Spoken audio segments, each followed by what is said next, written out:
Hey crew, it's Pitt, and I'm back with some more Socrates. Today we are going to be checking out another work of Plato. And let me go ahead and set this up. Before we do, we're going to go ahead and look at this because that's what we do when we start a new book, right? The Foundation for Platonic Studies. Mr. David Oran, he doesn't say doctor, so I'm not going to assume doctor, but he has spent a considerable amount of time since 2008 to put together these works so that we may enjoy and disseminate them freely and free of charge. The Platonic Foundation has a link that will be provided down below where you can go and show your support for them and for the work that they have done. I am greatly appreciative since it helps me to increase knowledge. And what we're going to start today is The Republic. Book 1, because where else would you start? The Republic and laws seems to be like something that would be beneficial for us to get out and on record and talk about. So we are going to do that. Persons in the dialogue. There's a whole bunch of them listed, but really we're only going to be dealing with a few of them.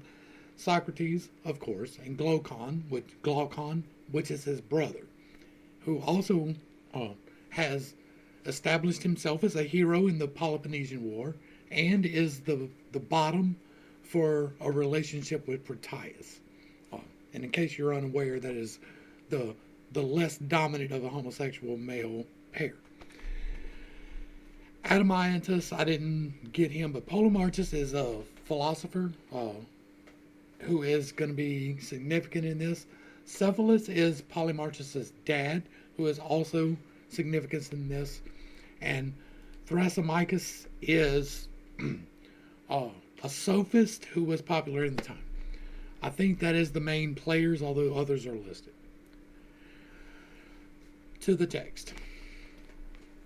I went down yesterday to the Piraeus with Glaucon. Now, this is just to the south of Athens. He didn't go far from the city, but it is outside of the city. The son of Ariston, to offer my prayers to the goddess, and also because I wanted to see how they would conduct the festival since they were celebrating it for the first time. Now, although I thought the procession of the local people was beautiful indeed, the one that the Thracians put on seemed to suit the occasion just as well. And having offered our prayers and seen what we had come to see, we departed for the city. Then, as we were heading homewards, Polemarchus, the son of Cephalus, ordered his slave to run after us and order us to wait. And once the slave had caught hold of my cloak from behind, he said, "Polemarchus is ordering you to wait." So I turned around and asked where the man himself was. "He is coming up behind me," he replied. "Just wait." "Wait we will," said Glaucon. And a little later Polemarchus arrived, along with Glaucon's brother Adeimantus, Niceratus, the son of Nicias, and some others, apparently coming from the procession. And then Polemarchus said, "Socrates, I assume you two are heading back to the city and leaving us." "Not a bad assumption," said I. "Well, do you see how many of us there are?" "Of course I do." "Then," said he, "you should either grow stronger than all of these men or stay here." "Is there not another option?" said I. "Could we not persuade you that you should let us leave?" "And would you be able to persuade us," said he, "if we were not listening to you?" "Not at all," replied Glaucon. "Then you should presume that we will not listen." And Adeimantus said, "Well, do you not know that towards evening there will be a torch race on horseback in honor of the goddess?" "On horseback," I said. "That is novel indeed. Will they carry torches and pass them to one another whilst racing their horses? Is that what you mean?" "That is it," said Polemarchus. "And what is more, they will be performing an all-night festival that will be worth seeing. Yes, we are going to go out after supper and watch the night festival, and lots of young people will be there with us, and lots of conversation too. So stay, you really must." And Glaucon said, "It seems we should stay." "Well, if that's how it seems," said I, "that is what we must do." So we went to Polemarchus' house, and there we met Polemarchus' brothers, Lysias and Eudithymius, and indeed Thrasymachus the Chalcedonian, Charmanthides the Paeanian, and Cleitophon the son of Aristonomius. Polemarchus' father, Cephalus, was also in there, and he seemed very old to me, as it was indeed some time since I had seen him. He was seated upon a seat with a cushion, and his head in garlands because he had performed a sacrifice in the courtyard. So we sat down beside him, for some seats were arranged there in a circle. Now, as soon as Cephalus saw me, he greeted me and said, Socrates, you do not often come down to the Piraeus to see us, but you should. Yes, if I were still able to make my way to the city easily, there would be no need for you to come here, since we could go to you. But nowadays you should come here more frequently, since I must say that for me at least, as the other pleasures, the bodily ones, lose their intensity, the desires and pleasures associated with discussions increase all the more. So you must do this. Be a companion to these young men and visit us here frequently, as though we were your friends and closest kin. Very well, Cephalus, I said. In fact, I enjoy conversing with people who are very old. I think we need to learn from them, as though they have traversed a road on which we too surely will have to proceed. What is it like? Is it rough and difficult, or is it easy and smooth? And what is more, I would love to find out from you how you see this, since you are already at that time of life what the poets called old age's threshold. Is life difficult, or how do you describe it? I will tell you by Zeus, Socrates, said he, how it looks to me. Yes, some of us, men of our age, often gather together in accordance with the old proverb, like to like. Now, when we gather, most of us moan, for we long for the lost pleasures of youth, and reminisce about love-making and drinking parties and feasts, and whatever goes along with this sort of thing. And we get distressed as though we have been deprived of something important, and that then we lived well, but now we are not even alive. Some bewail the contemptuous treatment of old age by their own kinfolk, and so they go on about the amount of trouble old age causes them. But I think, Socrates, that these people are blaming the wrong cause. For if this were the cause, I would have also been affected in the very same way, as far as old age is concerned. And so would everyone else who had reached this stage of life. But I have already met others who are not in this predicament. And indeed, when someone asked the poet Sophocles in my presence, how are you getting on, Sophocles? When it comes to making love, are you still able to have intercourse with a woman? And he replied, mind what you say, my man. I am glad beyond measure to have escaped this. It is like escaping from a raving and savage slave master. I thought at the time that he expressed this quite well, and I still think so now. For all in all, with old age comes peace, and of freedom from this sort of thing. When the desires cease their strain and relax, what Sophocles described really does come to pass. It is a release from a whole host of maniacal slave masters. But in these situations, and in the case of problems with family members, there is only one explanation, and it is not old age, Socrates, but the manner of people. If they are orderly and contented, then old age is wearisome, but in measure. If not, then for someone of this sort of old age, Socrates, and youth too, turn out to be difficult. Well, I was delighted with him for saying this, and because I wanted him to say more, I drew him out by asking, Cephalus, I think that when you say this, most people do not accept your answer. They think rather that you bear your old age with ease, not because of your manner, but because you have acquired a lot of wealth. For they say that wealthy people have consolation in abundance. What you say is true, said he. They do not accept it, and they do have a point, but not as much as they imagine. Yet, the response of Themistocles puts this nicely. He was being reviled by the man from Seriphos, who said that Themistocles was not well regarded because of himself, but rather because of the city. He replied that he himself would not have become famous had he been from Seriphos, nor would that other man had he been from Athens. And the same argument applies to those who are not wealthy and bear old age with difficulty. A reasonable man would not bear old age accompanied by poverty with much ease, nor would an unreasonable man who had become wealthy ever become content with himself. Cephalus, I said, did you inherit most of what you had, or do you acquire it yourself? Are you asking what I've acquired, Socrates? As a moneymaker, I'm sort of midway between my grandfather and my father.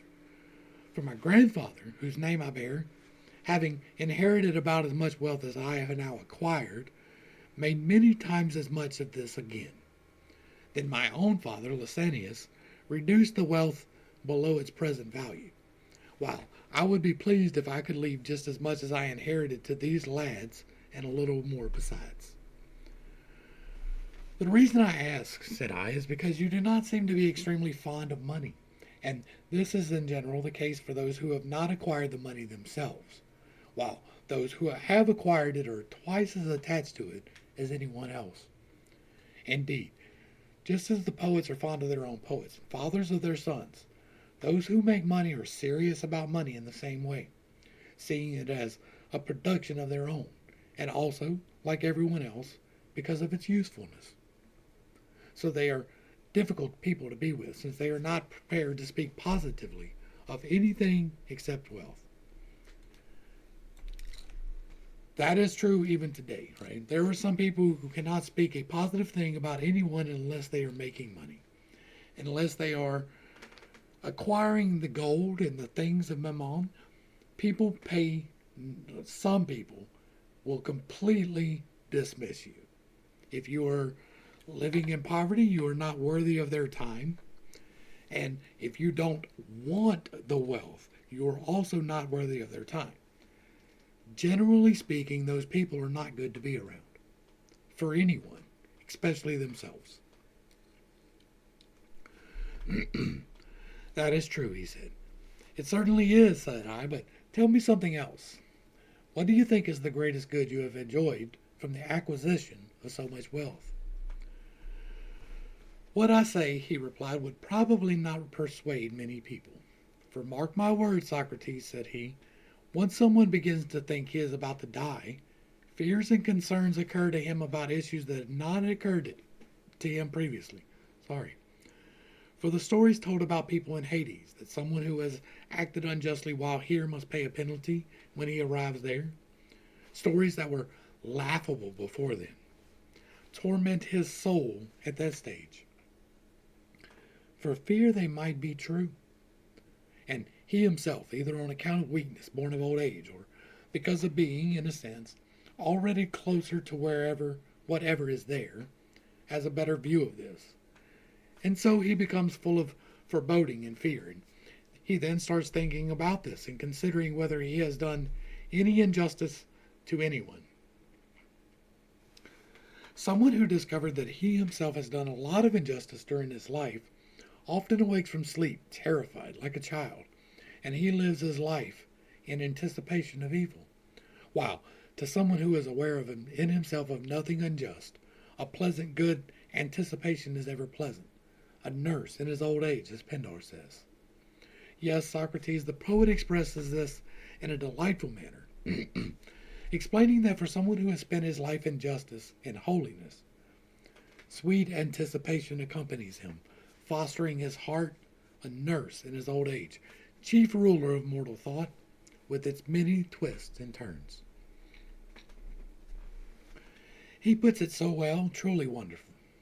So, in this respect, I propose that the acquisition of money is most worthwhile, but not for everybody, but for the reasonable man. Indeed, the possession of wealth has a major role to play in ensuring that one does not cheat or deceive someone intentionally, or, again, depart to that other world in fear because some sacrifices are still owed to a god, or some money to another person. Now, it also has many other uses, and yet, setting one against the other, I would propose, Socrates, that this is not the least significant purpose for which wealth is most useful to a man of intelligence. That is most beautifully expressed, Cephalus, said I, but this thing itself, justice, shall we say without qualification that it is truthfulness and giving back what has been taken from someone else? Or can these very actions sometimes be performed justly and sometimes unjustly? For instance, if someone took weapons from a friend And when that man was of sound mind, and he then went mad and asked for them back. Everyone would, presumably, agree that one should not give them back, and that the person returning them would not be just, nor again would the person who was prepared to speak the entire truth to someone in such a condition be just either. Well, that is right, said he. So, this is not a definition of justice, to speak the truth and give back what one has taken. It certainly is, Socrates, said Polemarchus, interrupting, at least if we are to believe Simonides. Yes, indeed, said Cephalus. I am now handing the argument over to you, since it is time for me to look after the rituals. Am I not the inheritor of whatever is yours in any case, said Polemarchus. You certainly are, he said with a laugh, and with that he left for the rituals. Then tell me, said I, you, the inheritor of the argument, what do you say, Simonides? What do you say Simonides say, and says correctly about justice? That it is justice, said he, to give back what is owed to each person. In saying this, he is, in my view, expressing it nicely.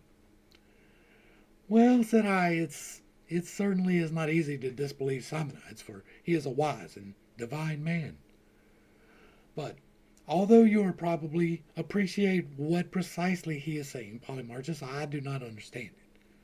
For he is obviously not speaking about what we were describing earlier, giving back something that has been deposited to anyone at all who is not of sound mind when he asks for it. Although what has been deposited is presumably owed. Is this so? Yes. Yet it should not be given back under any circumstances when someone of unsound mind asks for it. True, said he. Then, when Simonides said that giving back what is owed is just, he is not referring to this sort of thing, but something else. Something else indeed, by Zeus, said he. For he thinks that what friends owe to friends is to do them some good, and nothing bad. I understand, said he. Said I. Whoever gives gold back to someone who deposited it is not giving back what is owed. If the giving back or the taking turns out to be harmful, and the one who hands it over and the one who gives it back are friends. Is this what Simonides means, according to you? Yes, certainly. Well, what about enemies? Should we give back whatever happens to be owed to them? Entirely so, he replied. Whatever is owed to them. And what is owed from one enemy to another, one. And what is appropriate to is something bad. In that case, said I, it seems Simonides was speaking in riddles, as poets do, when he spoke of what is just. For, apparently, he had in mind that which is just as this, giving back what is appropriate to each. But to this he gave the name, what is owed. What else do you think? Said he. By Zeus, I said.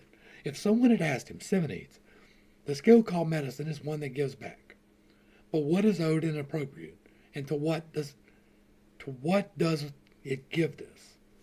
What answer do you think he would have given? Obviously, he said, it is the skill that gives medicine, food, and drink to the bodies. What about the skill called cookery? What is owed and appropriate, and to what does it give this? It is the one that gives seasoning to dishes. Very well. And the skill that could be called justice gives what to what? Socrates said if we are to adhere to all what we were just saying, it is the skill that gives benefit back to friends and harm back to enemies. So, is he saying that justice is doing good to friends and bad to enemies? I think so. When it comes to disease and health, who is most capable of doing good to sick friends and harm to sick enemies? A physician. And who is most capable of doing so to those who are sailing and facing danger of the sea? A ship's pilot. And what about the just man? In what activity or in relation to what task is he most capable of benefiting friends and harming enemies? In waging war and in forming alliances, in my opinion at least. Very well. Now, To those who are not sick, dear Polymarchus, a physician is of no use. True. And a ship's pilot is of no use to those who are not sailing. Yes. So, a just man is of no use to those who are not waging war. Well, that's not how it seems to me. Other than justice is also useful in time of peace. Yes, it is useful. And so is farming, is it not? Yes. For providing us with the fruits of the earth. Yes. And so too is shoemaking. Yes. For providing us with shoes. I presume that is what you would say. Entirely so. And what about justice? What would you say it is useful for in time of peace? For the use of, or the acquisition of, what? For contractual arrangements, Socrates. And by contractual arrangements, do you mean partnerships or something else? Yes, partnerships indeed. Well, is the just man also a good and useful partner when it comes to placing draughts on a board, or is it the draughts player? It's the draughts player. But when it comes to the placement of bricks and stones, is the man more useful and better partner than the house builder? Not at all. Well, in what sort of partnership is the just man a better partner than the harpist, in the same way that the harpist is a better partner than the just man when it comes to striking the strings? Well, in my opinion, it is when it comes to money. Except perhaps when it comes to spending the money, Polymarchus. When it is necessary in partnership to buy or sell a horse, I presume the horse trainer is better. Is this so? Apparently. And when it is a ship, is it a shipwright or a ship's pilot better? So it seems. So, when is the just man more useful than others? When the silver or gold is to be used in partnership for what purpose? When it is placed on deposit and kept safe, Socrates. So, do you mean when no use is to be made of it, and it is to lie idle? Entirely so. So, when money is not used, that is when justice is useful to it. Quite likely. And when a pruning hook is to be guarded, justice is useful both in partnership and privately, but when it is to be used, the skill of the vine dresser is useful, apparently. Will you also say that when a shield or a lyre are to be guarded and not used, justice is useful, but when they are to be used, military or musical skill is useful? It must be so. And indeed, in all other cases, is justice of no use when it comes to using each of them? And is it useful when not using them? Quite likely. Well, my friend, justice would not really be of any great consequence if it turned out to be useful only for the things that are not being used. But let us consider this. Consider the person who is most skilled at landing a blow in a fight, whether in a boxing match or any other situation. Is he also not the one who is also most skilled at guarding against the blow? Entirely so. And if someone who is skilled in guarding against disease, also the one who is most skilled at engendering it without being noticed? Well, I think so. Then again, if someone is a good guardian of an army, is the same person also good at stealing the enemy's plans and maneuvers? Entirely so. Then someone who is a skilled guardian of something is also a skilled thief of that. So it seems. So, if the just man is clever at guarding money, will he be clever at stealing it too? Well, that is what the argument indicates at any rate, said he. Then it seems that the just man has turned out to be a kind of thief, and it is quite likely that you learned this from Homer. In fact, he admires Odysseus, his maternal grandfather, Autolycus, and he says he surpassed all humanity in theft and perjury. So it seems that justice, according to you, Homer, and Simonides, is a kind of theft, although it is for the benefit of friends and to the detriment of enemies. Is this not what you meant? No, by Zeus. He said, in fact, I no longer know what I meant, and yet I am still of the opinion that justice benefits friends and harms enemies. And by someone's friends, do you mean those who seem to be, to that person to be worthy people, or those who actually are so, even though they do not seem so? And does the same apply to enemies? Well, someone is likely to be friendly towards people he believes to be worthy, and to hate those he believes to be bad. Now, do not people make mistakes about this, so that lots of people seem to them to be worthy when they are not, and vice versa? Yes, they make mistakes. So, those who make mistakes are the good people at their enemies, while the bad people are their friends. Entirely so.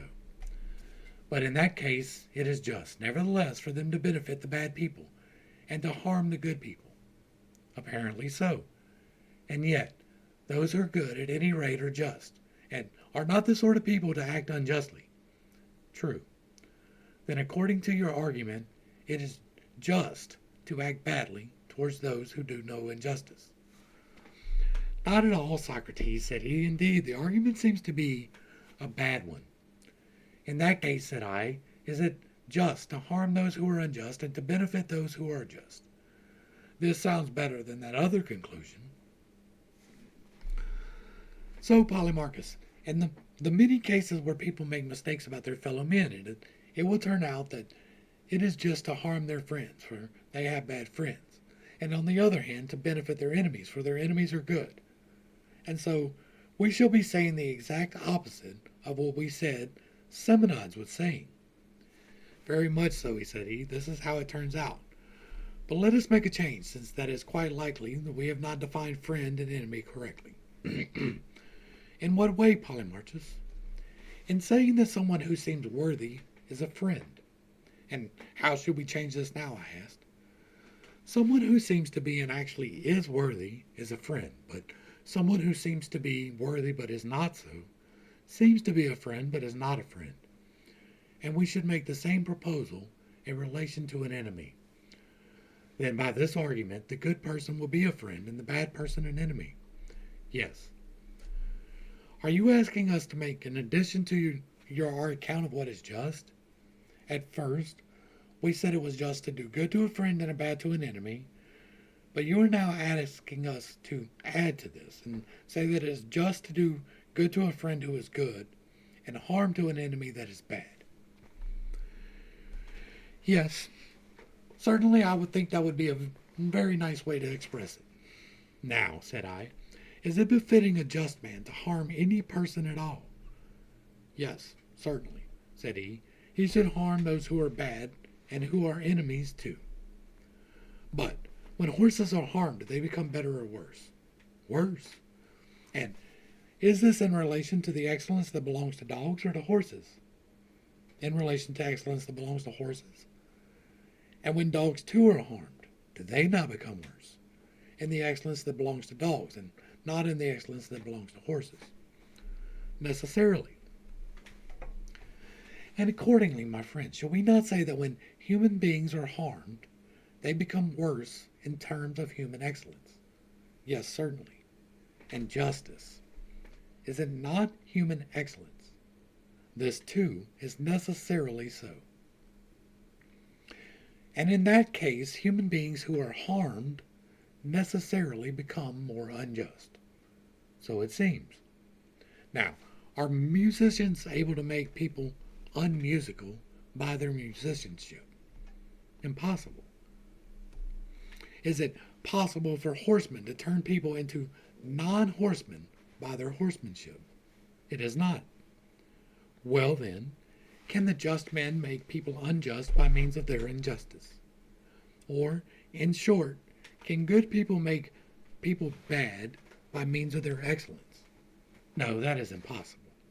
Indeed it is, I think, not the function of heat to cool things down, but of its opposite. Knowing what we know now, right, you cannot add cold to something, you can only remove heat from it. So, yes. Nor is it a function of dryness to moisten things, but its opposite. Entirely so. Nor is it the function of good to do harm, but its opposite. Apparently. And the just man is good. Entirely so. So, It is not the function of the just person to harm either friend or anyone else, Polymarchus. No, that is the function of his opposite, the unjust person. I think you are speaking the truth, Socrates, said he, entirely so. So, if someone maintains that it is just to give back what is owed to each, and by this he means that harm is owed to enemies by the just man, and benefit is owed to friends, the person saying this was not wise, for he did not speak the truth, since it has become evident to us that there are no circumstances in which it is just to harm anyone. I concur, said he. Then you and I shall do battle, said I, in partnership, if anyone maintains that Simonides or Bias or Pittacus or any other wise and blessed man has said so. Well, I am ready, said he, to be your partner in the battle. But, I said, do you know who, it seems to me, is the originator of this maxim? The one that maintains that it is not just to benefit one's friends and harm one's enemies. Who? He asked. I think it is a maxim of Periander, or Perdiccas, or Xerxes, or Ismenias the Theban, or some other rich man who thinks he has great power. What you said is true, said he. Very well, said I, but since it has become evident that this is not justice or what is just, what else might someone say that it is? Now, even while they were conversing, Thrasymachus made several efforts to take control of the discussion, but he was prevented from doing so by the people sitting beside him, who wanted to hear the discussion. But as we had paused and I had asked this question, he held his peace no longer.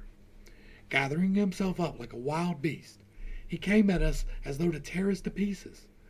Polymarchus and I were panic-stricken with fear, and he roared out in our midst. What is this nonsense, said he, that has taken hold of you for so long, Socrates? And why are you both fooling around and giving way to one another? Yes, if you really want to know what is just, do not just ask questions or try your best to refute someone when they give you an answer, knowing full well that it is easier to ask questions than to answer them. Answer the question yourself and say what is that is just as according to you. And do not tell me that it is what is needed, or what is beneficial, or profitable, or expedient, or advantageous. Tell me clearly and precisely what it is, for I will not accept your answer if you propose this sort of nonsense. Now, when I heard him, I was shocked, and looking at him in terror, I thought that if I had not seen him before he saw me, I would have been struck with dumb. But as it happened, once the argument had begun to make him mad, I looked at him first, and so I was able to answer him. And I said with a slight tremble in my voice, Thrasymachus, do not be so harsh with us, for if Polymarchus here and I are making mistakes in considering the argument, rest assured that our mistakes are unintentional. If we were searching for gold, we would never give way to one another deliberately in the search, and ruin our chances of finding it. So, you certainly should not presume that in searching for justice, something more precious than a lot of gold, we would then give away to one another in this mindless manner, and not be serious about bringing it fully to light. Do not make that presumption, my friend. No, in my opinion, we lack the ability, so it is surely far more reasonable that you clever people have mercy on us rather than being harsh. And when he heard this, he broke into scornful laughter. By Hercules, said he, there it is, the familiar irony of Socrates. Indeed, I predicted this already.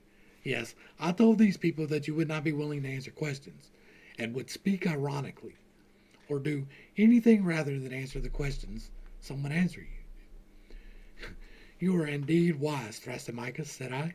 So you knew full well that if you were to ask someone how much 12 is, and if you were to introduce your question by saying to him, do not tell me, my man, that 12 is twice 6, or 3 times 4, or 6 times 2, or that it is 4 times 3, because I will not accept your answer if you talk about such nonsense as this. I am sure it is obvious to you that no one could answer your question if you were to put it like that. But if he responded to you, Thrasymachus, what are you saying? Can I not give a single one of the answers you mentioned? That is amazing.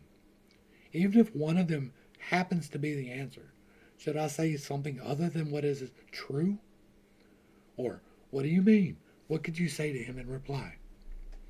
Well, well, said he, so this is like that question of mine. There is no reason why not, said I, but even if it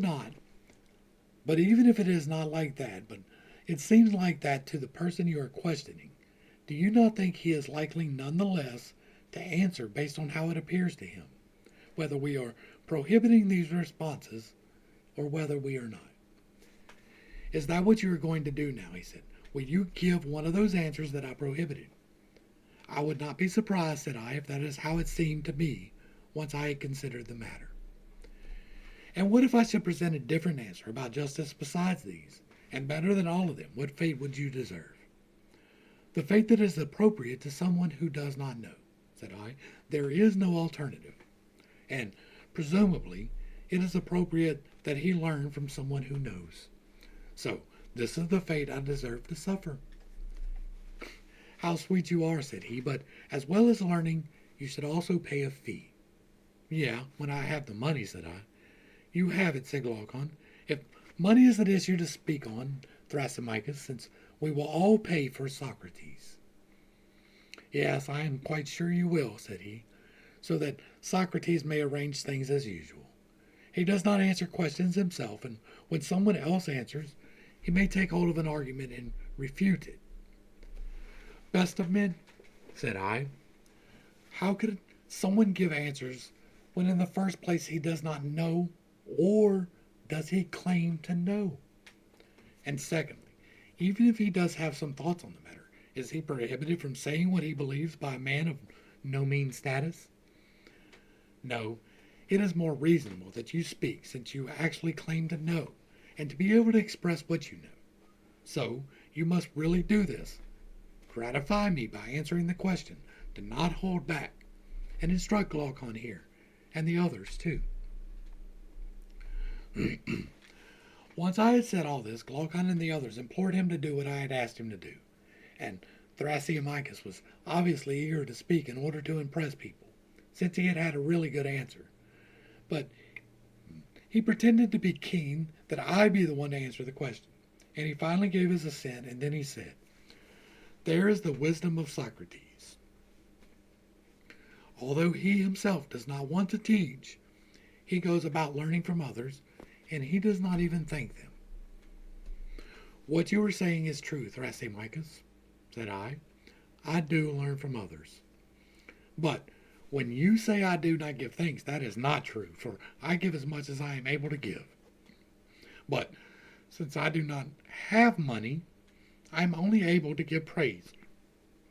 And once you give your answer, you will know full well, there and then, just how eagerly I praise someone who speaks to me well, since I believe you will speak well.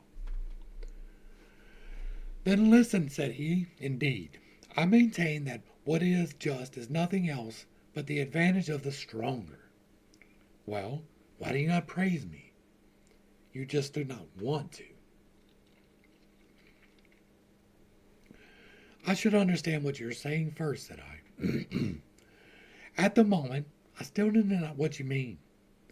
You maintain that the advantage of the stronger is just. But what exactly do you mean by this, Thrasymachus? For, presumably, you are not maintaining that if Polydamas, the pancreatist, is stronger than we are, and is to his advantage to eat beef for his body, then this food is also advantageous for us weaker folk too, just as he.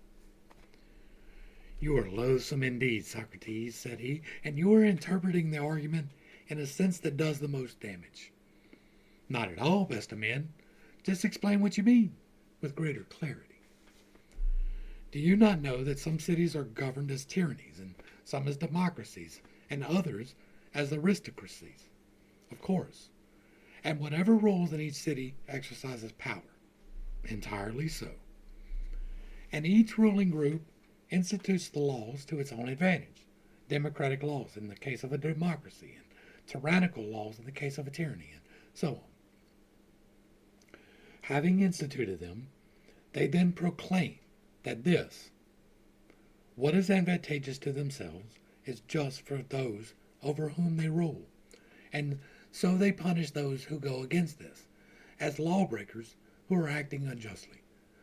So this bestament is what I say is just. It is the same in all cities, the advantage of the established ruling group.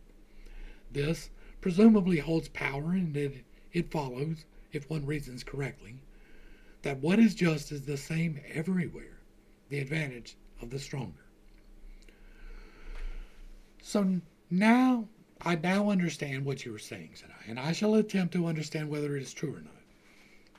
So, Thrasymachus, you too have answered that what is advantageous is what is just, even though you prohibited me from giving this answer, and yet the words, for the stronger, were added onto it. Yes, a minor addition, perhaps, said he. Yet it is not clear whether it is significant or minor. But what is clear, that we should consider whether or not you are speaking the truth. Now, since I too accept that what is just is something advantageous, but you make an addition and say it is the advantage of the stronger, while I do not know, consider it we must. Consider it then, said he. This is what I shall do, said I. Tell me then, do you not maintain that it is just to obey those who rule? Yes, I do. And are the rulers of each city unerring, or are they also capable of making some mistakes? Absolutely, said he. They are also quite capable of making some mistakes. So, as they said about instituting the laws, would they not institute some laws correctly and others incorrectly? Yes, I think so. And what is instituted correctly is to their advantage, and what is instituted incorrectly is to their disadvantage. Is that what you're saying? Just so. But whatever they institute must be enacted by those over whom they rule. And this is what is just. Of course. Then according to your argument, it is just not only to enact what is advantageous for the stronger, but also the opposite, what is disadvantageous. What do you say? He replied. Well, you were saying, I think, but let us take a better look.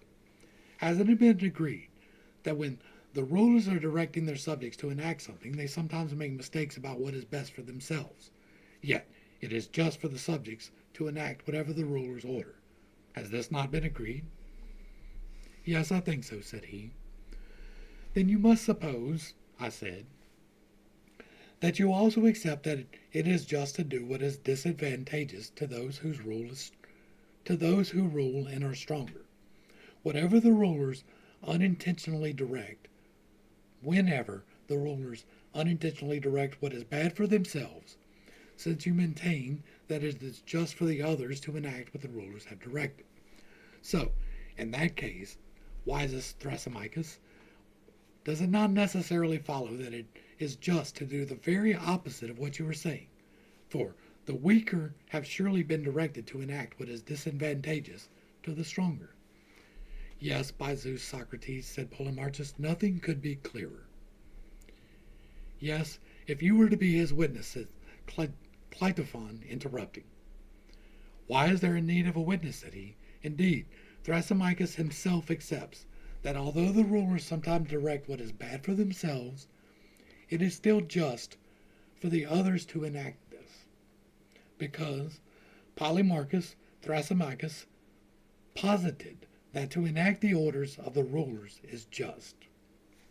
Yes, Cleitophon, but he also proposed that the advantage of the stronger is just, and having put both these proposals forward, he went on to admit that the stronger sometimes order the weaker folk, their subjects, to enact what is disadvantageous for themselves. But based on these admissions, what is advantageous for the stronger would be no more than just for what is not advantageous. But, said Cleitophon, what is advantageous for the stronger? He meant what is the stronger person believes to be advantageous for himself. This is what is to be enacted by the weaker. And he posited This is what is just.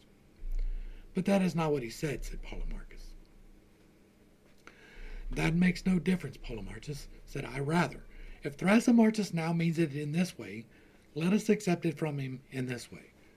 So tell me, Thrasymachus, is this what you wanted to say is just? What seems to be stronger to be the advantage of the stronger, and whether it is advantageous or not? Shall we say that this is what you mean? No, not in the least, he said. Do you think I call someone who's making mistakes stronger at the time he is making the mistakes? Yes, said I. I did think you meant this when you accepted that those who rule are not unerring, but also make some mistakes. That is because, said he, you are conducting your arguments unfairly, Socrates. Take an immediate example. Do you not call someone who is making mistakes in treating the sick a physician based on the actual mistake he is making? Or someone who makes mistakes in calculating, a calculator at the time he is making a mistake, based on his mistake? No, I think this is just our manner of speaking. We say the physician makes mistakes and the calculator makes mistakes. So does the writing teacher. But in fact, I think each of these, insofar as what they are what we call them, never make mistakes. And so, according to this precise account, since you do speak so precisely, none of these practitioners errs. Someone who makes mistakes does so in the absence of knowledge when he is not a practitioner. And so, no practitioner, wise person or ruler, makes mistakes at the time when he is a ruler, even though everyone would say that the physician erred and so did the ruler. So, it is in this sense which you should understand the answer I gave you a moment ago. But the other account is the most precise. The one who rules, insofar as he is a ruler, does not make mistakes, and he unerringly institutes what is best for himself. And this must be enacted by the one who is ruled. And so, as I have been saying from the outset, I say that what is just is enacting what is to the advantage of the stronger. Very well, Thrasymachus, said I. Do you think I am arguing unfairly? Yes, certainly, he replied. Because you think I ask my questions in the way I ask them as part of a plan to do damage to you in the arguments. I actually know this quite well, he said. Yes, and you will not get any farther, for you could not do this damage without my noticing it, nor will you be capable of overpowering me and the argument now that you have been found out. Blessed man, said I would not even make the attempt. But to avoid something of this sort happening to us all over again, please clarify in which sense you meant ruler and stronger. Do you mean the ruler and stronger in the common sense of the words, or in the precise sense that you explained just now? Who is stronger and whose advantage it will be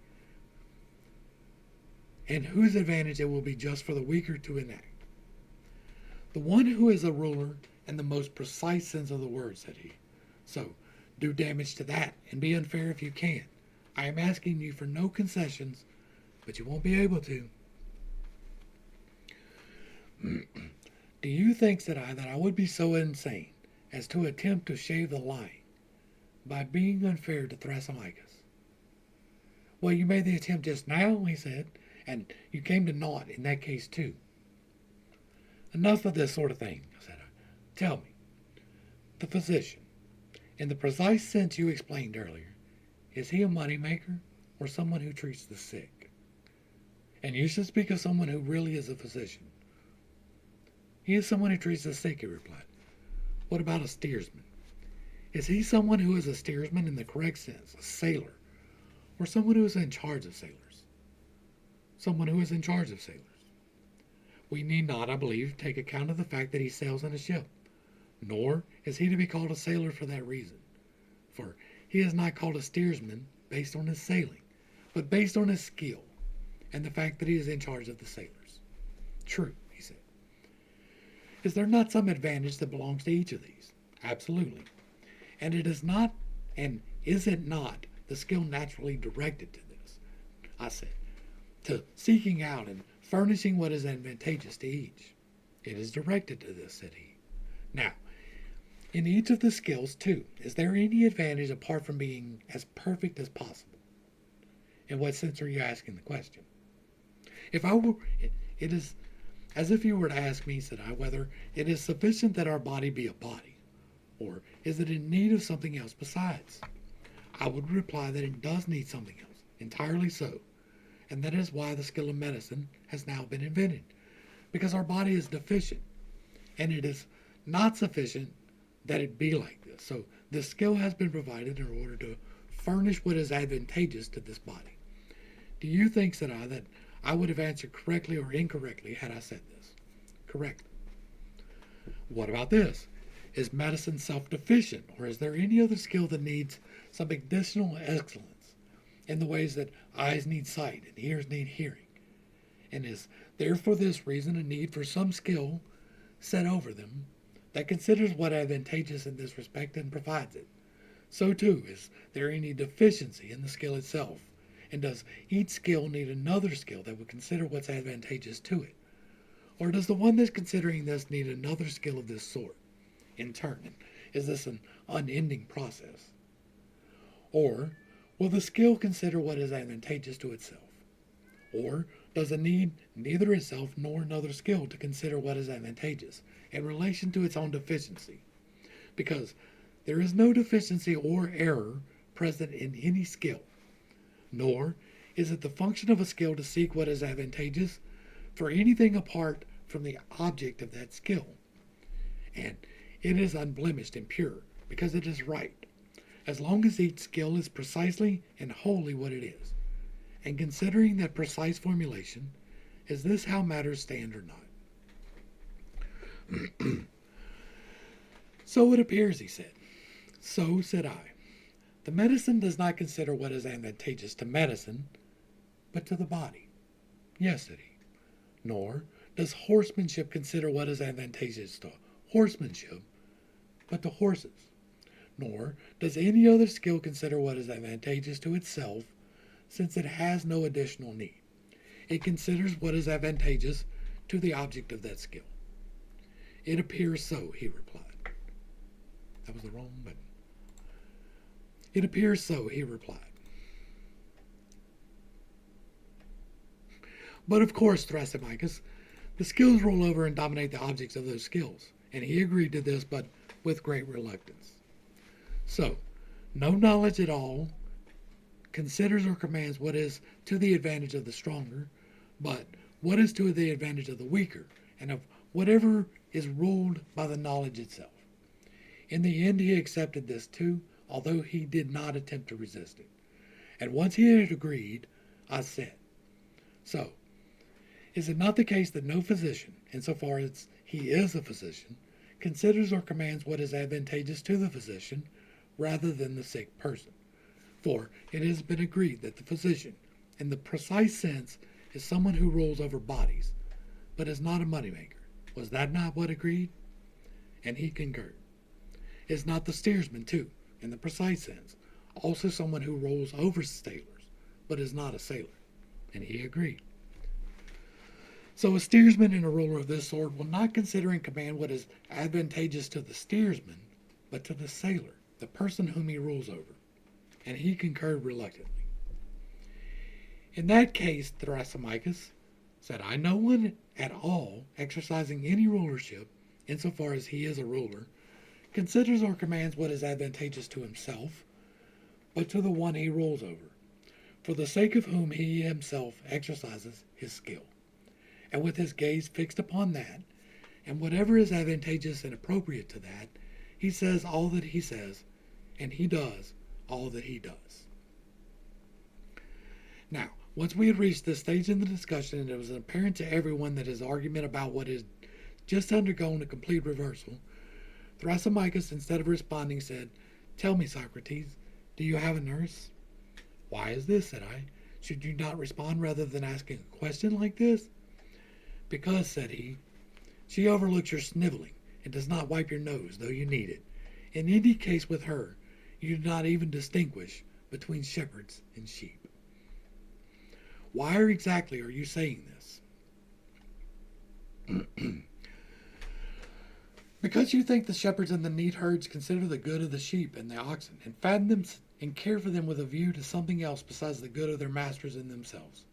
What is more, you imagine that those who rule our cities, those who truly rule, have some other attitude towards those who rule, other than the disposition someone might have towards sheep, and that they consider something else night and day, besides how they will benefit themselves. And when it comes to what is just and justice, what is unjust and injustice, you are so remote that you are unaware that justice and what is just are in fact someone else's good, being the advantage of the stronger, of those who rule, and the personal detriment of whoever obeys and is subordinate. But injustice is the opposite, and it rules over the truly simple-minded folk who are just and who, because they are ruled, do what is to the advantage of that stronger man and make that person happy by serving him, without making themselves happy at all. But, my utterly simple-minded Socrates, you should consider the fact that everywhere the just man has less than the unjust man. Firstly, in contractual arrangements with one another, whenever people like this are in partnership with one another, you would never find that the just man has more than the unjust man when the partnership is ended. No, he has less. Again, in their dealings with the city when the taxes are to be paid, the just man pays more and the unjust man pays less, although they are equally liable. And when there is money to be had, one gains nothing while the other gains a lot. And indeed, whenever one of them holds a position of authority, the just man, even if he suffers no other loss, suffers the deterioration of his personal affairs through neglect, and because he is just, he takes no personal advantage of public property. And besides all of this, he is hated by his family and acquaintances when he is not prepared to afford them any service beyond what is just. But what happens to the unjust man is the opposite of all this. Indeed, I am referring to the person I was speaking of just now, someone who is capable of getting more on a large scale. That is the person you should consider if you really want to judge how much more advantageous it is to him, personally, to be unjust rather than just. But the easiest way for you to understand this is by taking the most extreme injustice. That makes the one who has committed the injustice as happy as he can possibly be, and those who have suffered the injustice and are not prepared to act unjustly utterly wretched. This is tyranny, which takes, not little by little, but all at once, by stealth and by force, what does not belong to it, what is sacred and holy, private and public. If someone acts unjustly by enacting a particular part of this extreme injustice, he is found out. He is penalized and attracts enormous reproach. And indeed, temple robbers, kidnappers, and housebreakers, swindlers and thieves, is what they call people who, through crimes of this sort, are unjust in part only. But when in addition to stealing the wealth of the citizens, someone actually kidnaps and enslaves the citizens themselves, instead of those shameful names he is called happy and blessed, not only by those citizens, but by anyone who hears that he has acted in this completely unjust manner. Nor, for those who reproach injustice do not reproach it because they are afraid of doing unjust deeds. No, they are afraid of suffering them. And so, Socrates, injustice on a sufficiently large scale is stronger, freer, and more dominant than justice. And as I said at the outset, what is just is indeed the advantage of the stronger, and what is unjust and profitable, advantageous to oneself. And having said all of this, Thrasymachus intended to leave, having poured his speech about our ears in a massive flood, like an attendant at the baths. However, the company would not allow him to do so. Rather, they compelled him to stay and provide an argument in support of what he had said. I myself was particularly insistent and said, "Heavens, Thrasymachus, after firing off a speech like that, do you intend to take your leave? Before you provide adequate instruction, or before you have learned whether or not this is how matters stand? Or do you think we are trying to determine some minor issue, rather than a course of life which would enable anyone who preserves it to live the most profitable of lives? Indeed, said Thrasymachus, do I not think this is the case? You seem to think so, said I, or else you do not care about us, nor have you any concern about whether we live worse or better lives. We who are in ignorance about what you claim to know. So, good man, take heart, and explain it to us, since you won't fare at all badly if you do a good deed for so many of us. In fact, I must say that I, for my part, am not persuaded, nor do I believe that injustice is more profitable than justice. Not even if someone allows it free rein and does not prevent it from doing whatever it wishes.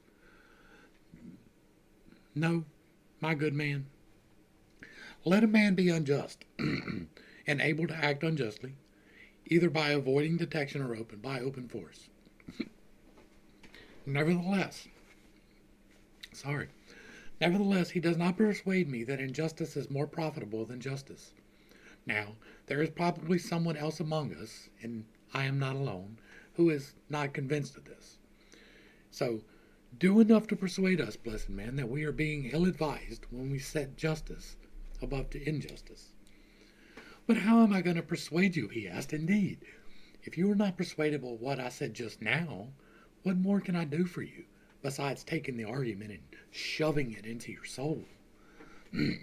By Zeus, said I, do not do that. No, firstly, you should stand by whatever you said.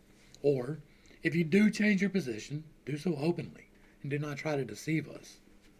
But at the moment, Thrasymachus, let us look again at the previous examples, because you see, although you began by defining the physician in the true sense, you no longer thought it necessary later on to be careful and precise about the shepherd in the true sense. Instead, you presume that he fattens the sheep with a view not to what's best for the sheep, but with a view to the banquet.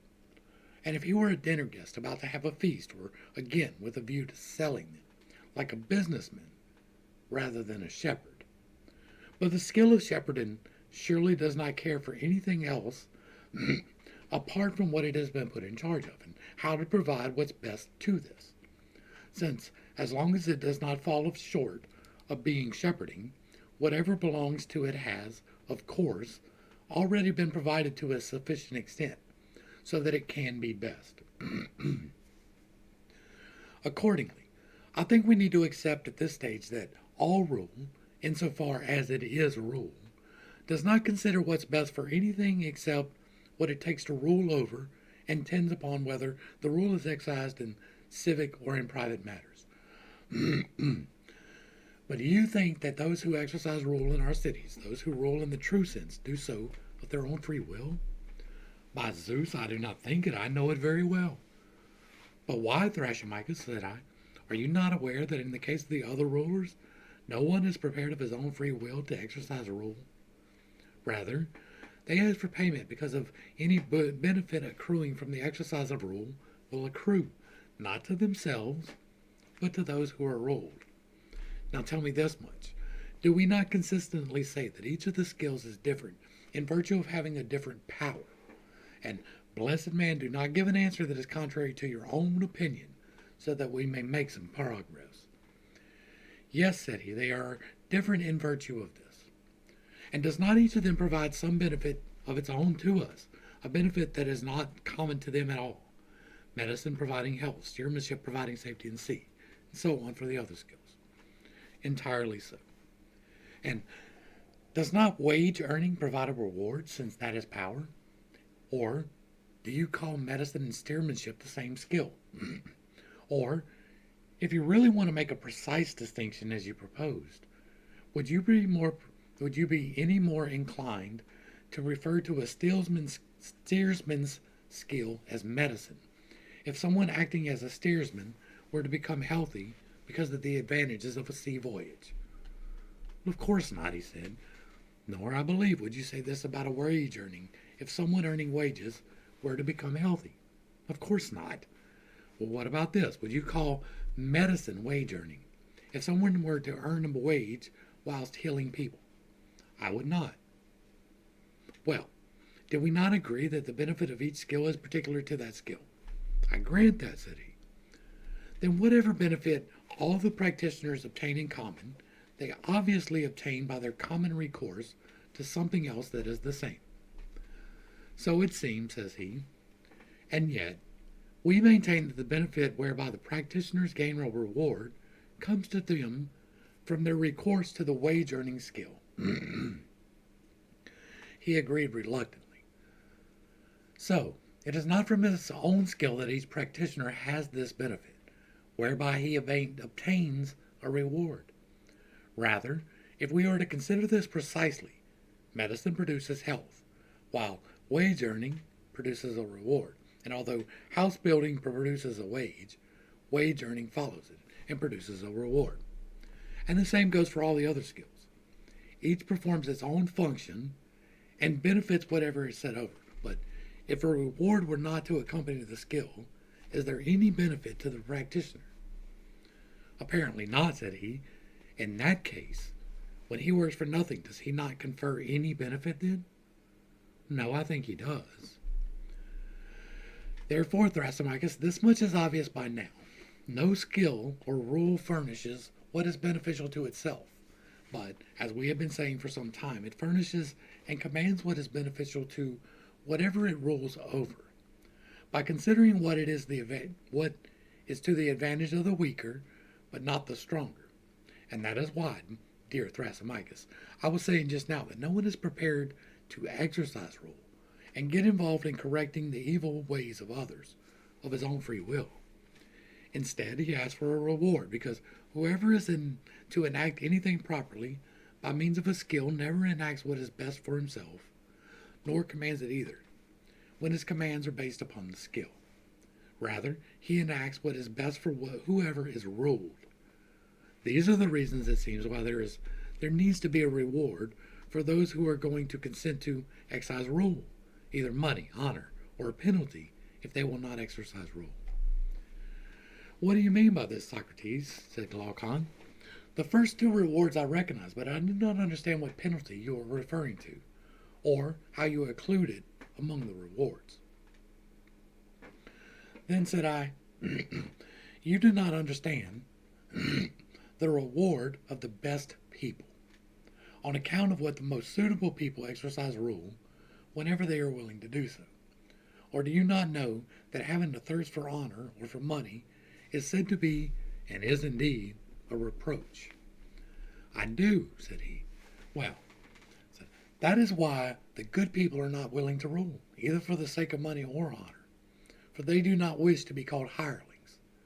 For openly securing a reward from exercising authority, nor to be called thieves for profiting from their position of authority by stealth. Then again, they won't do it for the sake of honor either, nor are they thirsty for honor. So in their case, there also needs to be some necessity or a penalty if they're going to want to exercise rule. And that is surely why it is regarded as a disgrace to seek to exercise rule of one's own free will, and not wait for necessity. But if one is not willing to exercise rule oneself, and the greatest penalty is to be ruled over by someone of lesser rate. And for the fear of this penalty, it appears to me, the reasonable people exercise rule whenever they do so. And then they set about exercising their authority, not as though they are embarking upon something good, nor as they are going to do well out of it, but as a necessity, because they are not able to entrust it to anyone better than or like themselves. The reason I was on the fire team in the Navy was because I didn't trust anybody else to do it. If somebody had to fight the fire, it was going to be me.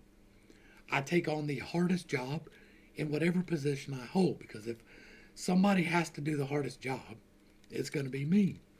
And if I was to ever get into politics, it would be for this reason right here.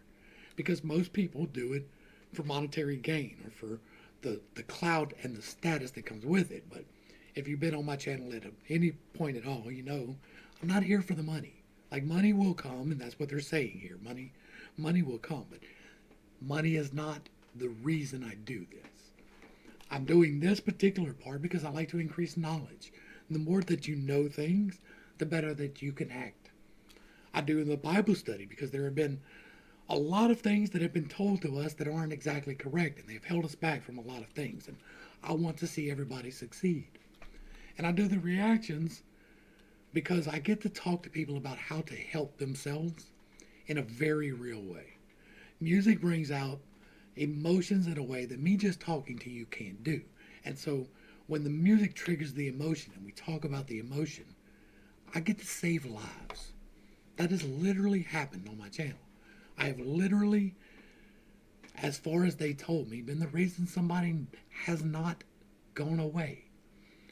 And that is the real reason why I do it. Now, it is a grind. There is money to be made. It is not a lot.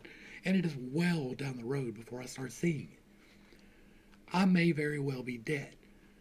But if I were to die right now, never having made more than $200 from YouTube in over 2 years, I would be happy with what I have accomplished. Even though I haven't finished the Bible study, I haven't finished this study, I haven't finished doing reactions, I haven't finished the MBTI stuff. I would be happy simply because I have helped somebody not go home. I would be happy simply because somebody has gained some knowledge from something that I shared. And that is as true and as honest as I can be to you. So if I ever did go into politics, it would be for this reason. Chances are I'm not, because I have a rather sordid past, and there are reasons, right?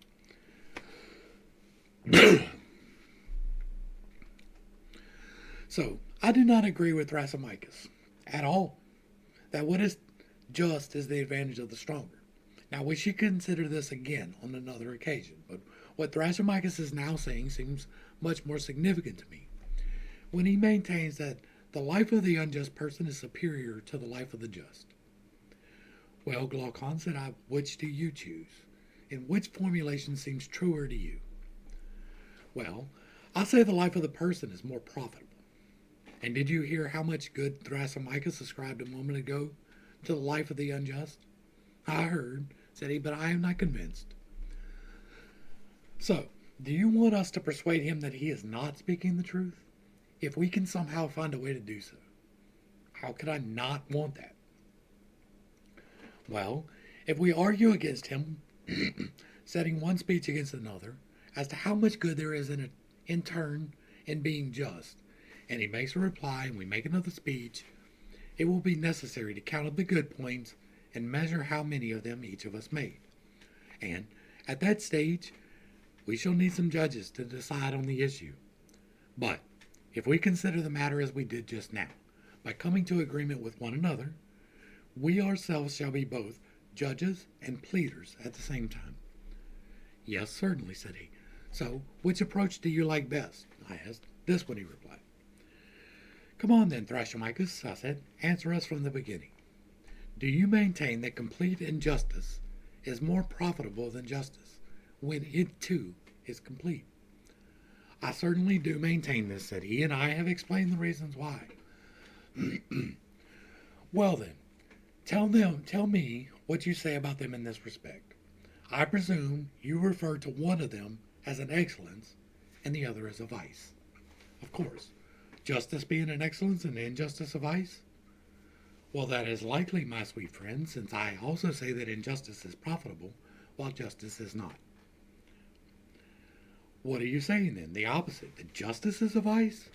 No, it is a very noble, simple-mindedness. In that case, is injustice an evil disposition? No, it is sound judgment.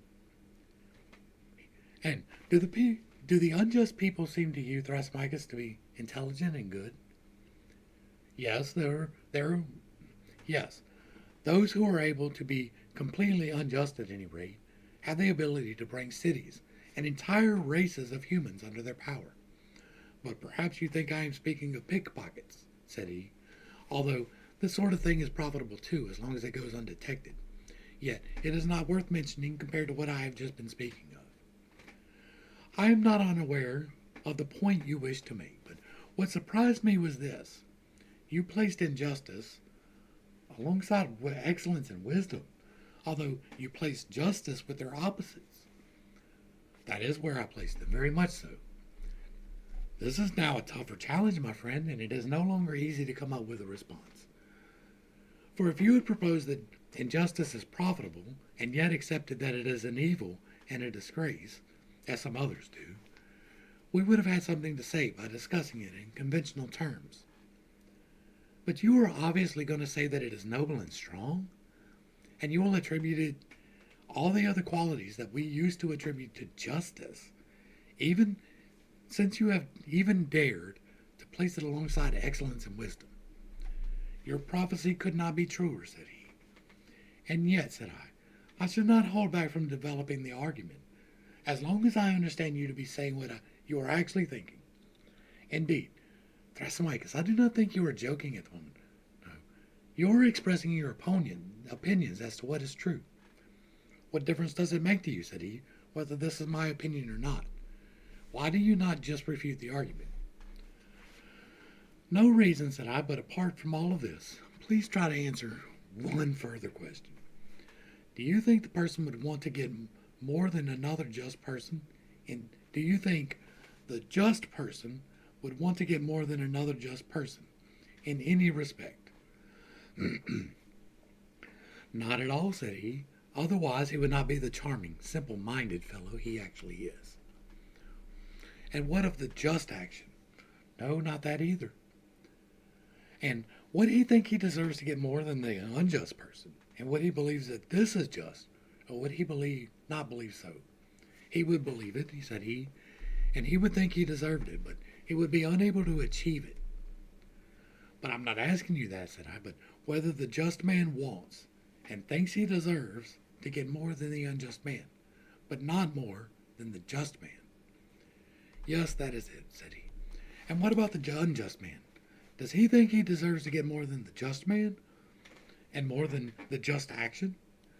How can he do otherwise, he said, when he thinks he deserves to get more than everyone?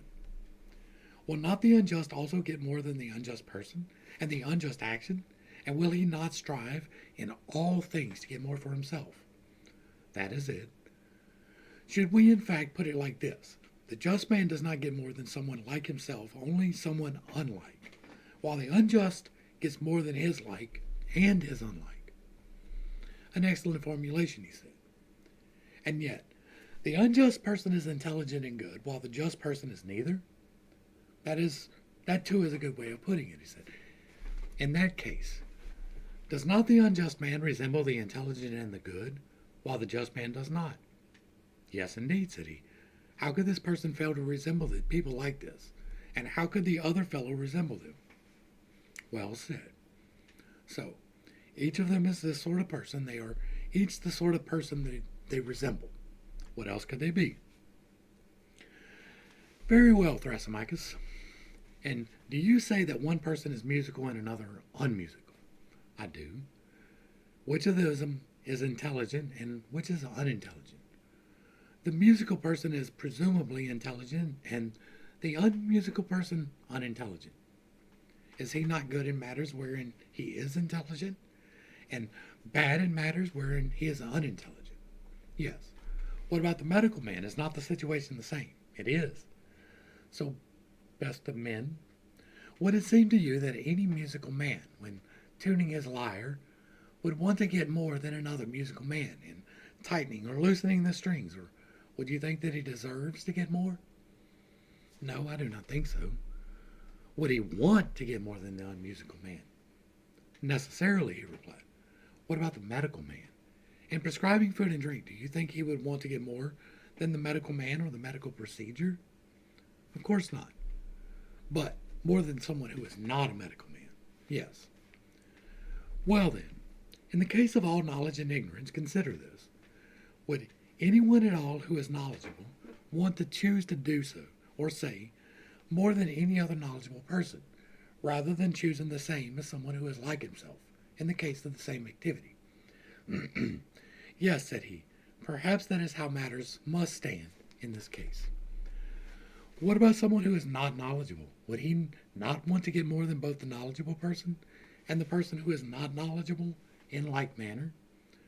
Probably. And whoever is knowledgeable is wise. I agree. And whoever is wise is good. I agree. So, whoever is good and wise does not want to get more than his like. And although he does want to get more than his unlike and his opposite. So it seems. But whoever is bad and ignorant wants to get more than his like and more than his opposite too, apparently. In that case, Thrasymachus, does not our unjust man get more than his like and his unlike? Were you not just saying this? I was. And yet, whoever is just will not get more than his like, but he will get more than his unlike. Yes. So the just person, said I, resembles the wise and the good, while the unjust resembles the bad and the ignorant. Quite likely. But surely we agreed that whoever someone is like, that is the sort of person he is. We agreed indeed. So the just person has turned out for us to be good and wise, and the unjust person ignorant and bad. Now, Thrasymachus did agree with this, but not as easily as I am now describing. Rather, he was dragged reluctantly, perspiring prodigiously, and as you would expect on a summer's day. And then I saw what I had never seen before, Thrasymachus blushing. And since we had finally agreed that justice is excellence and wisdom, while injustice is badness and ignorance, I said, there it is. Let that be our position on this. And yet, we also maintain that injustice is strong, or do you not remember, Thrasymachus? I remember, said he. But what you are now saying is unsatisfactory to me, and I have something to say about this. Yet, if I were to say it, I know quite well that you would accuse me of making public speeches. So, either allow me to speak as much as I want to, or if you want to ask questions, ask, and I shall respond with, there it is, as we do to old women telling stories, and nod my head and shake my head. No, no, said I, not if it is contrary to your own opinion. Yes, to satisfy you, he said. Since you will not allow me to speak, what else do you want me to do? Nothing, Bazu, said I, but if you're really going to do this, do it, and I shall ask my questions. Ask them. Then I asked the question, the one I asked earlier, so that we may consider the argument thoroughly, in due order. What sort of thing is justice in relation to injustice? For it was said somehow that injustice is more powerful and stronger than justice. And yet now, if justice is indeed wisdom and excellence, said I think it will be easily shown to be stronger than injustice, since in fact injustice is ignorance. No one could still fail to recognize that. But I have no desire, Thrasymachus, to consider this in such a facile manner, but somewhat as follows. Would you maintain that a city is unjust when it attempts to enslave other cities and reduce them to slavery, and indeed hold many more in subjection, having enslaved them already? Yes, of course, and the best city, being utterly unjust, will do this to the greatest extent. I understand that this was your argument, but I am considering the following question. Whether a city becomes stronger than another city will have this power in the absence of justice, or is it necessary for her that justice be present? Well, if it is as you were just saying, and justice is wisdom, then this will happen when justice is present. But if it is as I was saying, this will happen when injustice is present. Thrasymachus, I am really delighted that you are not only nodding and shaking your head, but also responding so beautifully. Yes, said he, I am being obliging towards you. It is nice of you to do so, but please oblige me a little more and tell me this. Do you think a city or an army, robbers or thieves, or any other group, that jointly undertakes something in an unjust manner would be able to accomplish anything if they were unjust towards one another? Of course not, said he. But what if they were not unjust to one another? Wouldn't they be more likely to accomplish something? Very much so. Because injustice, Thrasymachus, presumably causes factions, hatreds, and conflicts among them, while justice brings like-mindedness and friendship. Is this so? Let it be so, he said, so that I do not have to differ from you. Again, that is good of you, best man, but tell me this. If the function of injustice is to produce hatred wherever it is present, will it not also, whether it arises among freemen or slaves, make them hate one another and develop factions, and be unable to act with one another jointly. Entirely so. And what if it arises among two people? Will they not differ, develop hatred, and become enemies of each other and of the people? They will, said he. And if injustice arises in a single person, my surprising friend, will it lose its own power, or will it still retain it nonetheless? Let us say it retains it nonetheless. Is it not apparent that the sort of power it has is as follows? Wherever it arises, be it in a city, a family, or an army, or anything else at all, injustice first renders it incapable of acting in collaboration with itself because of faction and difference, and what's more, it makes it an enemy of itself and of everything that is opposite to it and of the just. Is this not the case? Entirely so. And if it is present, even in a single person, it will, I presume, produce those same outcomes, the outcomes it naturally produces. Firstly, injustice will render him incapable of action because he has an inner factions and is not like-minded with himself, and also make him an enemy of himself and of the just. Is this so? Yes. And surely, my friend, the gods too are just. So be it, said he. And in that case, the unjust man will be an enemy of the gods, Thrasymachus, and the just man a friend. Feast away on your arguments, said he. I have no fear. I shall not oppose you in the case I incur the displeasure of these people here. Come on, then, said I, and complete what is left of the banquet for me, by answering questions as you have just been doing. For the just are apparently wiser, better, and more capable of action, while the unjust are not capable to do anything altogether. And in fact, when we say that despite being unjust, people have, on occasion, accomplished something by working together jointly, with strength, we are not speaking the entire truth. For, if they had been perfectly unjust, they could not have restrained their injustice towards one another.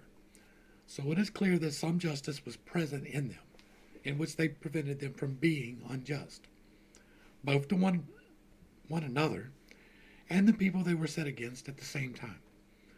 Because of this injustice, they accomplished what they accomplished, and they embarked upon their unjust exploits only half corrupted by injustice, since total degenerates who are completely unjust are also incapable of accomplishing anything. Now, as I understand it, this is how the matter stands, not as you proposed at first. However, we should also consider the issue we put forward for consideration after that, whether the just people live better lives than the unjust, or are happier. Well, based on what we have said, in my opinion, it now appears that they are happier. Nevertheless, we should consider this more thoroughly, for this argument is not concerned with any random issue. It concerns the manner in which our lives should be lived. Consider it then, said he. Very well, said I. So, tell me, do you think a horse has some function? I do. And would you propose that this function of a horse, or of anything else, would be what can only be carried out with that, or is best carried out with that? I don't understand, said he. Well, what about this? Can you see with anything except your eyes? Of course not. And again, can you hear with anything except your ears? Not at all. Would we not be right to say that these are the functions of those organs? Entirely so. What about this? Could you take a cutting from a vine with a dagger, a chisel, or with many other tools? Of course. But you could not do it, I think, with anything else as well as you could do it with a pruning hook, manufactured for this purpose. True. In that case, shall we not propose that this is its function? We should indeed. Sorry. Well, I think you should now have a better understanding of my line of questioning just now, when I was asking if the function of something is what it alone can accomplish, or what can be accomplished better than anything else. Yes, I now understand. It seems to me that this is the function of anything. Very well, said I. Now, Do you also think there is an excellence belonging to anything to which some function has been assigned? But let us go back again to the same examples. Is there some function of eyes according to us? There is. And in that case, is there also an excellence of eyes? An excellence too. What about ears? Do they have a function? Yes. Have they not an excellence too? An excellence too. And in all other cases, does not the same apply? It does. Hold on. Could the eyes ever perform their own function properly without possessing their own particular excellence, but possessing a defect instead of the excellence? Well, how could they? He replied. For presumably, you mean that they possess blindness instead of sight.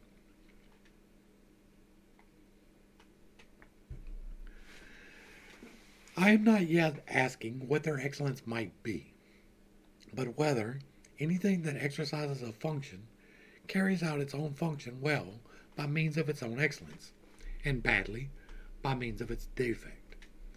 Well, what you are saying is true in this case, he said. Will not the ears carry out their own function badly when deprived of their own excellence? Entirely so. So, do we apply the same argument to all other instances? Well, I think so.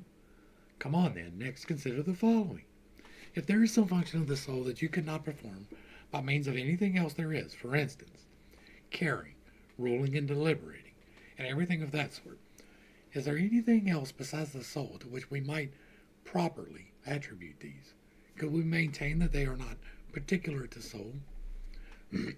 They are particular to nothing else. And again, what about living?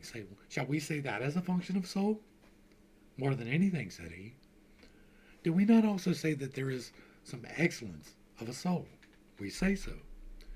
In that case, will a soul ever carry out its own functions well, Thrashermachus, when deprived of its own particular excellence? Or is that impossible? It is impossible. So, of necessity, a bad soul exercises rule and care badly, and the good soul does all this well. Of necessity. Do we not agree that excellence of soul is justice and badness is injustice? Yes, we agreed. Then the just soul and the just man will live well, while the unjust man will live badly. So it appears according to your argument. But someone who lives well and is blessed and happy, while someone who does not is the opposite.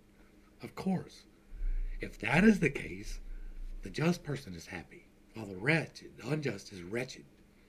Let it be so, said he. But there is no profit in being wretched, but in being happy there is. Of course. Then blessed Thrashermachus, injustice is never more profitable than justice. Well, Socrates, let this be your feast for the festival of Bendis. A feast provided by you, Thrasymachus, said I, once you became gentle with me and stopped being difficult. However, I have not feasted properly, but that's my own fault, not yours. Rather, I think I am behaving like gluttons, who snatch at whatever is spread before them, to get a taste before they have enjoyed the previous dish in due measure. Before considering the first thing we are looking for, the just, and what precisely it is, I let that go and set about considering something about justice, whether it is badness or ignorance, or wisdom or excellence. And again, later on, when another argument came my way that injustice was more profitable than justice, I could not restrain myself from going after that and abandoning the other one. So the outcome of the discussion for me, at the moment, is that I know nothing, since I do not know what precisely the just is. I shall hardly know whether it happens to be an excellence or not, or whether someone who possesses it is unhappy or happy. And such ends Book 1. Now, my own thoughts on justice are this. Justice has value intrinsic in itself. It is taking the correct course of action regardless of the outcome and regardless of the detriment to anyone. So, it has zero bearing on whether you are happy, whether you are just or not. It has zero bearing on whether you are rich if you are just or not. The calmness in your soul is the only value placed on justice. Now, it is great to receive justice. Something has been done wrong to me, and I want judgment to be carried out. And I consider that justice. But in truth, justice is only what you yourself enact. And that's placing an awfully big importance on the singular, right? The person. But that is true for every single person in every single instance. So if you are a judge and you're making an unfair proclamation, then you have no justice in you. And you can be rich and you can have all the trappings of happiness, but your soul will work at you.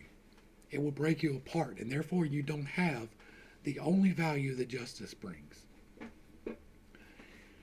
It is doing what is required for the proper outcome regardless. And that could include death, right? That it could include massive deaths. That could include a whole host of things, because sometimes justice, while it is always fair, seems to be unfair. Because the man committing the crime, trying to feed himself, who gets served the punishment, sees it as injustice, but that is because he is not aligned. He has no value in his soul for justice.